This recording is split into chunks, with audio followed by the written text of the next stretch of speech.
So when we do a fret job, the first thing we want to do is tape off the fretboard. Sorry, my lighting kind of sucks in here because I've got a spotlight directed on it so I can see it personally. And then once we do that, I mean, I could check for high spots, but I already know I have several of them across the board. And basically we use a fret rocker to do that. I spin it across 3 frets. And see how on this side it rocks a little. So I have a high spot right in here, but it goes away on this side. And you do that down the whole fretboard to make sure you don't, if I only had 1 or 2 high spots, I would work on the individual spots, but I have several of them across this neck, so I want to do all of it. So I'm going to put marker on top of all the frets, Sharpie.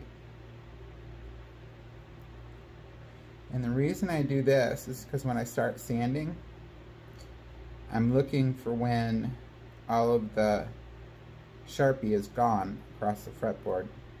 Sometimes in some spots it'll be gone quicker than other spots, and so that tells me I don't want to sand in that spot anymore.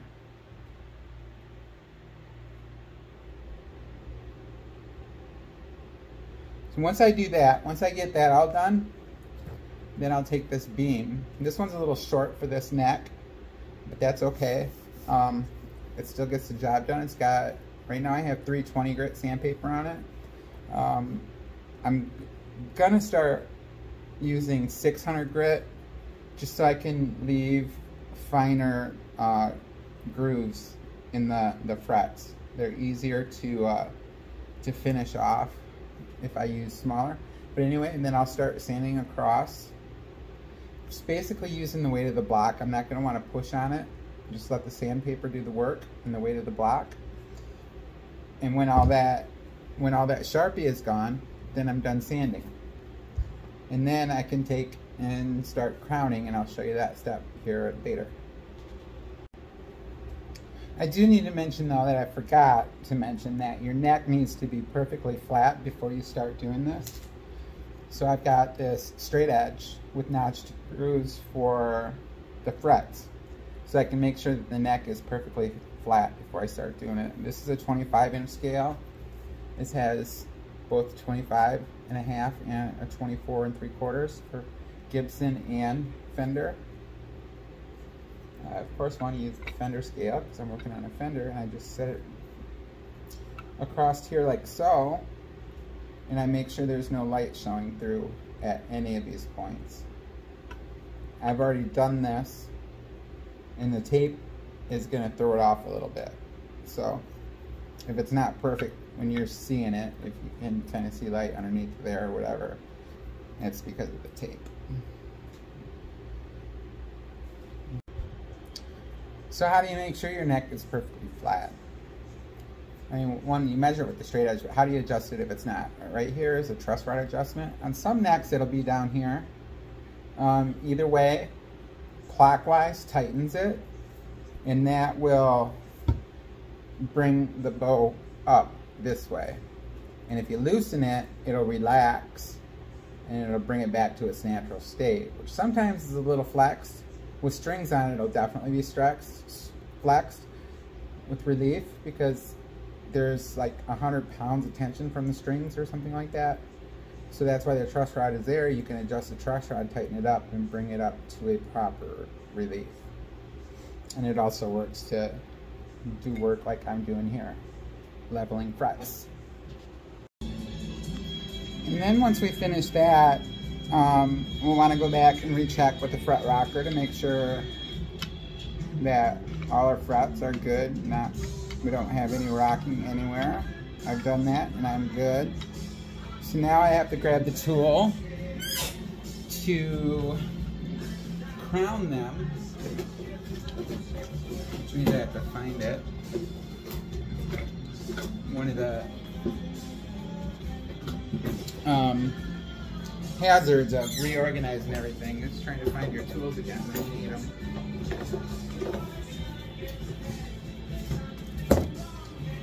Here we go. StuMac probably makes the best crowning file called the Z file. I don't do this enough to warrant spending, you know, $120 on a file. So there's this company out of California, their name is Fret Guru. And they make one that's a little less expensive and it's done the job quite well. And what I basically want to do is I want to file across the frets to bring what I sanded back to a crown. I want as small of an area as possible to make contact with the string. And so what this is doing is rounding off that fret again and giving me a small point to work with. Typically, I got a little ahead of myself. I'm going to mark all the frets again. So I know when that line gets really thin, that's when I stop. And then once I get them all crowned, I have these mesh pads, micro mesh, and there are 9 of them. Starts with a 1500 grit micro mesh, which is equivalent to, I think it's 400 grit sandpaper, maybe, I don't know, maybe a different grit, I don't even remember. And it goes all the way up to 12,000, and this really polishes them up super nice. Basically just rub them across. I'm not ready to do that step yet, but I wanted to show it because I'm not gonna videotape that whole process. I will say that these frets are really soft. They're working super easy. Another thing I'm gonna do, this is a fret dressing file, and I can go in and I can clean up the sharp edges